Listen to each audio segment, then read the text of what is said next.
আমরা আজকে দলমত নির্বিশেষে সকল মহলের জনগণ একত্রিত হয়েছি শুধুমাত্র এই সেতু নির্মাণের জন্য।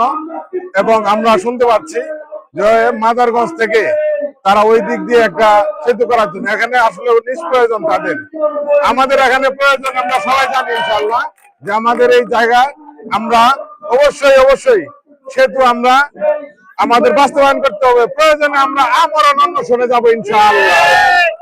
আমরা সকল দল মত নির্বিশেষে সকল ব্যবসায়ী মহল থেকে শুরু করে সাধারণ মানুষ, কৃষক পর্যন্ত আমরা সবাই একত্রতা ঘোষণা করেছি যে এই পর্যন্ত এটা বাস্তবায়ন না হবে আমাদের আন্দোলন ধারাবাহিক ভাবে চলতে থাকবে ইনশাআল্লাহ।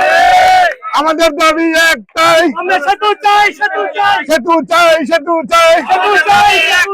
আমাদের দাবি মানতে হবে, সেতু আমাদের দিতে হবে, আমাদের দাবি মানতে হবে। সেতু চাই, দাবি মোদের একটাই, সেতু মোদের দিতে হবে। আলহামদুলিল্লাহ।